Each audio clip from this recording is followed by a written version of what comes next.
Hello दोस्तों, मैं हूं Nazim Khan, professional Excel expert और एक्सेल ट्रेनर। इस वीडियो में मैं आपको एक्सेल के 5 फंक्शन एक्सप्लेन करने वाला हूं। कौन से फंक्शन है वो? पहला है स्पेलिंग चेकर फंक्शन, दूसरा है थीसर्स फंक्शन, तीसरा है ट्रांसलेट फंक्शन, चौथा है स्विचिंग विंडो फंक्शन और पांचवा है कमेंट फंक्शन। तो क्या क्या इसका यूज है मैं आपको पूरा एक्सप्लेन करने वाला हूं। तो चलिए जानते हैं इस वीडियो में क्या क्या इसके यूज है। तो चलिए सबसे पहले हम फंक्शन ले लेते हैं स्पेलिंग चेकर का।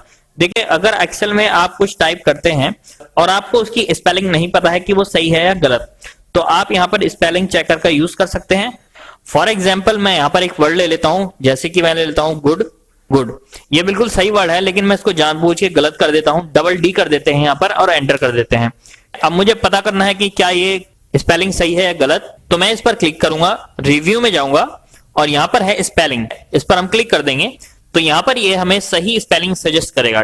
तो हम यहाँ पर चेक करेंगे कि कौन सी स्पेलिंग हमारे लिए सुटेबल है और उसके बाद हम चेंज पर क्लिक कर देंगे। काफी सारी स्पेलिंग गलत है तो यहाँ पर चेंज ऑल पर हम क्लिक कर सकते हैं। मैं यहाँ पर चेंज पर क्लिक कर देता हूँ। तो इस तरह से आप इसमें स्पेलिंग भी चेक कर सकते हैं। अगला फंक्शन है थीसर्स का। देखिए, थीसर्स क्या होता है, जैसे कि मान लीजिए हमने कोई वर्ड लिखा है, अब हम उसका सिनोनियम देखना चाहते हैं, उसका कुछ और वर्ड यूज करना चाहते हैं। जैसे कि गुड है, गुड की जगह हम एक्सीलेंट यूज करना चाहते हैं, नाइस यूज करना चाहते हैं। तो इस तरह से ये हमें वर्ड सजेस्ट करता है। हम क्या करेंगे, हम उस वर्ड पर क्लिक करेंगे, उस सेल पर क्लिक करेंगे और यहाँ पर थीसर्स पर क्लिक कर देंगे तो यहाँ पर एक विंडो खुलकर आ जाएगी। देखिए, यहाँ पर इसने काफी सारे सजेशन दे दिए हैं। तो यहाँ पर है डिसेंट, तो डिसेंट भी हम यूज कर सकते हैं गुड की जगह, और ये काफी सारे हम वर्ड यूज कर सकते हैं। यहाँ पर देखिए एक वर्ड दिया गया है एक्सीलेंट, ये भी आप यूज कर सकते हैं। तो ये हमें सजेस्ट करता है कि क्या हम इस वर्ड की जगह कुछ और यूज कर सकते हैं। तो यहाँ पर हमें सिनोनियम मिल जाते हैं। इसके बाद हम अगला फंक्शन ले लेते हैं। अगला फंक्शन है ट्रांसलेट का।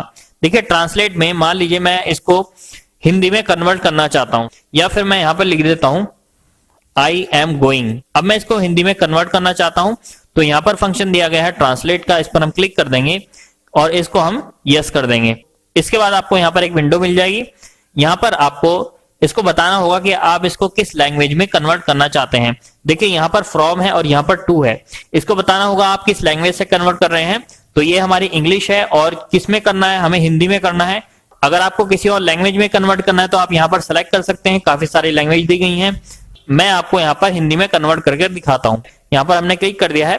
देखिए, यहाँ पर इसकी हिंदी आ गई है और मान लीजिए अब मुझे इसको यहाँ पर इंसर्ट करना है। तो यहाँ पर मैंने क्लिक कर दिया है और इंसर्ट पर हम क्लिक कर देंगे तो यहाँ पर इसकी हिंदी यहाँ पर आ जाएगी। जो भी आप वर्ड या जो भी आप लाइन कन्वर्ट करना चाहते हैं, ट्रांसलेट करना चाहते हैं, तो वो आप यहाँ पर आसानी से कर सकते हैं। देखिए, इसकी भी आ गई है। यहाँ पर मैं क्लिक करके इसको यहाँ पर इंसर्ट कर सकता हूँ। फॉन्ट को हम छोटा बड़ा भी कर सकते हैं इस तरह से। अब यहाँ पर मैं आपको एक चीज और दिखाता हूं। देखिए, मान लीजिए हमारे पास काफी सारी नेम की लिस्ट है। यहाँ पर हम अपने नेम को भी ट्रांसलेट कर सकते हैं हिंदी में। जैसे कि मैं यहाँ पर ये ले लेता हूँ सुनील कुमार और रिव्यू में चलते हैं, ट्रांसलेट पर जाते हैं, इसको यस कर देते हैं। अब देखिए यहाँ पर आ गया है सुनील कुमार। यहाँ पर मैं इसको लिखना चाहता हूं तो यहाँ पर क्लिक करके इंसर्ट करना है तो सुनील कुमार यहाँ पर आ गया है। अगर ज्यादा नेम है तो अगर हम इस तरह से 1 बाय 1 करेंगे तो काफी टाइम लग जाएगा। तो आपको मैं एक शॉर्टकट बताने वाला हूं जो कि आप अपनी पूरी लिस्ट को हिंदी में कन्वर्ट कर सकते हैं। उसके लिए आपको गूगल पर जाना पड़ेगा। मैं आपको दिखा देता हूं। गूगल पर आप टाइप करेंगे गूगल डॉक्स, एंटर कर देंगे। गूगल डॉक्स जब आप ओपन करेंगे यहाँ पर तो आपको यहाँ पर जीमेल से लॉगिन करना है। लॉगिन करने के बाद आपको यहाँ पर एक ऑप्शन मिलेगा शीट्स का, इस पर हम क्लिक कर देंगे। यहाँ पर इसके बाद हम जाएंगे गो टू गूगल शीट। यहाँ पर हमारी ऑनलाइन एक्सेल खुल गई है। यहाँ पर हम ब्लैंक फाइल ले लेते हैं। अब देखिए, ये ऑनलाइन एक्सेल खुल गई है। अब मैं क्या करूंगा, यहाँ पर मैं इन सारे नाम को कॉपी कर लूंगा, Ctrl+C, और गूगल डॉक्स में जाकर यहाँ पर मैं कर देता हूँ पेस्ट। अब यहाँ पर हम इसको ऑनलाइन कन्वर्ट करेंगे। अब यहाँ पर मैं एक फॉर्मूला टाइप करूंगा, उसको आप नोट डाउन कर सकते हैं। यहाँ पर हम लिखते हैं equal to Google Translate, bracket start करेंगे। इसके बाद इसको हमें बताना होगा कि हमें क्या कन्वर्ट करना है। इस पर मैं क्लिक कर दूंगा, कॉमा लगाएंगे।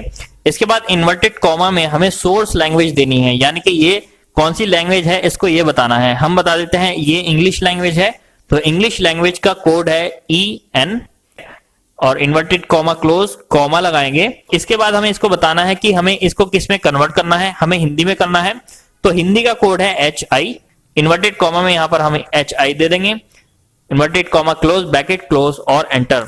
जैसे हम एंटर करते हैं यहाँ पर ये नेम कन्वर्ट कर देता है और इसको हम ड्रैग करेंगे नीचे तक, जहां तक भी हमारा डेटा है ड्रैग करने के बाद ये लोड करेगा थोड़ा सा, और यहाँ पर देखिए आपके सामने इसने कन्वर्ट कर दिया है। अब हम इस डेटा को यहां से कॉपी करेंगे और अपने एक्सेल में पेस्ट कर सकते हैं। यहां पर ये देखिए यहां पर मैंने पेस्ट कर दिया है, तो हमारे जो नेम है वो हिंदी में कन्वर्ट हो गए हैं। अब देखिए यहां पर अगर आपको किसी और लैंग्वेज में कन्वर्ट करना है इसको, तो आपको कोड पता होना जरूरी है।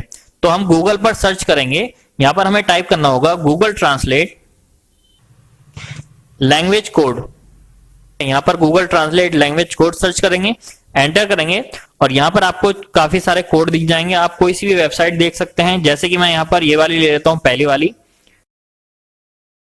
अब देखिए यहां पर हम नीचे चलते हैं, तो यहां पर आ गया है गूगल ट्रांसलेट लैंग्वेज, और यहां पर देखिए फुल नेम है और यहां पर उसका कोड है। मैं आपको दिखा देता हूं। इंग्लिश के लिए जो हमने यूज किया था, इंग्लिश के लिए हमने EN यूज किया था, और हिंदी के लिए हमने HI यूज किया था। तो जैसे कि आप उर्दू में कन्वर्ट करना चाहते हैं तो UR यूज करना पड़ेगा, यूक्रेन में करना है UK करना पड़ेगा। इस तरह से आप इन लैंग्वेज में कन्वर्ट कर सकते हैं। अब मैं आपको एक चीज और बता देता हूं कि आप अगर इसको कन्वर्ट करते हैं तो कुछ नाम ऐसे होते हैं जो कि इसके समझ में नहीं आते हैं, तो ये क्या करता है, उसको एज इट इज इंग्लिश में यहाँ पर पेस्ट कर देता है। तो वो आपको मैन्युअली कन्वर्ट करने होंगे।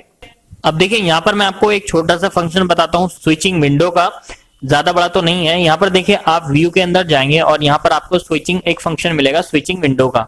यहाँ पर जो मैंने जितनी फाइलें खोल रखी होंगी एक्सेल की, उनकी लिस्ट आ जाएगी। अब यहाँ से मैं इसको स्विच कर सकता हूँ। जैसे कि मैं ये वाली फाइल खोलना चाहता हूँ तो यहाँ पर मैं क्लिक कर दूंगा, तो ये मेरी फाइल ओपन हो गई है। सेकंड अगर मैं खोलना चाहता हूँ तो यहाँ पर मैं इसको इस तरह से ओपन कर सकता हूँ। तो यहाँ पर बेसिकली ये फंक्शन क्या है ये बताना जरूरी था। वैसे तो हम इसको यहाँ से भी स्विच कर सकते हैं अपनी फाइल को, लेकिन आपको क्लियर होना चाहिए कि इस फंक्शन का क्या यूज है, इसलिए मैंने आपको ये एक्सप्लेन कर दिया है। अगले फंक्शन का यूज करते हैं। इसका यूज मैं आपको बताता हूँ, काफी अच्छा यूज है इसका। अब देखिए मान लीजिए आपके पास काफी लंबी लिस्ट है, उसके अंदर आप कुछ लिखना चाहते हैं, लेकिन अगर आप उसके अंदर कुछ लिखते हैं तो आपका जो डेटा है वो काफी लंबा हो जाएगा। यहाँ पर कुछ लिखते हैं तो ये डेटा लंबा हो जाएगा, आपका सेल बड़ा हो जाएगा। तो आप मान लीजिए एक ऐसी इंफॉर्मेशन सेव करना चाहते हैं, फॉर एग्जांपल इसकी डेट ऑफ ज्वाइनिंग आप यहाँ पर लिखना चाहते हैं, डेट ऑफ बर्थ लिखना चाहते हैं। तो देखिए यहाँ पर हम जाएंगे रिव्यू के अंदर। रिव्यू के अंदर यहाँ पर एक ऑप्शन है न्यू कमेंट का, इस पर हम क्लिक कर देंगे। यहाँ पर आपका यूजर नेम आ जाएगा बाय डिफॉल्ट, इसको हम डिलीट कर देंगे। अब देखिए इस बॉक्स में हम जो भी लिखना चाहते हैं वो लिख सकते हैं, और जहां पर भी इसको ड्रैग करना चाहते हैं वो हम इसको इस तरह से ड्रैग कर सकते हैं। देखिए यहाँ पर मैं लिख देता हूं date of joining, date of joining मैंने यहाँ पर लिख दिया है 12 मई 2018। इसको मैं यहाँ पर बड़ा भी कर सकता हूँ, इसकी फॉर्मेटिंग मैं यहाँ पर कर सकता हूँ आसानी से। इस तरह से आप इसको कर सकते हैं, ये मैंने कर दिया। अब हम बाहर जैसे ही क्लिक करेंगे तो ये गायब हो जाएगा, और यहाँ पर जो आप ये देखेंगे थोड़ा सा रेड कलर आ रहा है यहाँ पर, तो ये कमेंट का है। इसको मैं इसके ऊपर माउस लेकर जाऊंगा तो यहाँ पर ये शो कर देगा कि इसकी डेट ऑफ ज्वाइनिंग क्या है। इसी तरह से मैं यहाँ पर सबकी डेट ऑफ ज्वाइनिंग या कोई भी इंफॉर्मेशन यहाँ पर डाल सकता हूँ, और यहाँ पर जैसे ही माउस लेकर जाऊंगा तो यहाँ पर इसकी जो इन्फॉर्मेशन मैंने सेव की थी वो यहाँ पर आ जाएगी। इसके बाद अगर हम इसको डिलीट करना चाहते हैं, एडिट करना चाहते हैं, तो हम कैसे करेंगे, इस पर हम राइट क्लिक करेंगे और यहाँ पर आपको एक ऑप्शन मिलेगा डिलीट कमेंट का। जैसे ही मैं इस पर क्लिक करूंगा तो ये डिलीट हो जाएगा। इसके अलावा अगर हम एडिट करना चाहते हैं तो एडिट का ऑप्शन है, एडिट कमेंट पर क्लिक करेंगे और ये हमारा डेटा ओपन हो चुका है। यहाँ पर हम जो भी लिखना चाहें वो लिख सकते हैं, जो भी चेंजेस करना चाहें वो चेंजेस कर सकते हैं। इस तरह से मैंने इसको कर दिया है। बाहर क्लिक करेंगे और देखिए यहाँ पर उसी तरह से ये शो कर रहा है। तो काफी अच्छा यूज है, अपने रिमाइंडर के लिए आप इसको सेट कर सकते हैं। इसके अलावा अगर हम डेटा पर काम कर रहे हैं और काम करते करते कमेंट देखना चाहते हैं तो हम यहाँ पर उस सेल पर क्लिक करेंगे और यहाँ पर हाइड और शो पर क्लिक कर देंगे, और इसके बाद हम अगर कहीं डेटा पर काम कर रहे हैं उसको कर सकते हैं आसानी से। ठीक है, ये गायब नहीं होगा। और इसको हाइड करना है तो यहाँ पर क्लिक करेंगे और हाइड कर देंगे। इसके अलावा ये शो ऑल का है। अगर मान लीजिए 20, 30, 50 जितनी भी आपने कमेंट डाल रखी हैं सब एक साथ आप देखना चाहते हैं, जैसे कि यहाँ पर मैं एक और कमेंट ले लेता हूँ, इंसर्ट कमेंट, और एक यहाँ पर ले लेता हूँ इंसर्ट कमेंट। यहाँ से भी हम इंसर्ट कर सकते हैं और यहाँ से भी आप कर सकते हैं। बाहर क्लिक कर देंगे। अब यहाँ पर मैं शो ऑल करता हूँ तो ये देखिए इसने सारी कमेंट यहाँ पर दिखा दी हैं। यहाँ से मैं इनको ड्रैग करके अलग अलग लोकेशन पर ले जा सकता हूँ। अब इसको मैं शो ऑल हटा दूंगा, दोबारा से शो करेंगे तो ये उसी लोकेशन में यहाँ पर ये हमें दिखाएगा। तो दोस्तों इस वीडियो में मैंने आपको 5 फंक्शन एक्सप्लेन किए हैं। उम्मीद है आपके समझ में आ गए होंगे, काफी अच्छा यूज है इसका। और अब हम चलते हैं अपने अगले चैप्टर पर।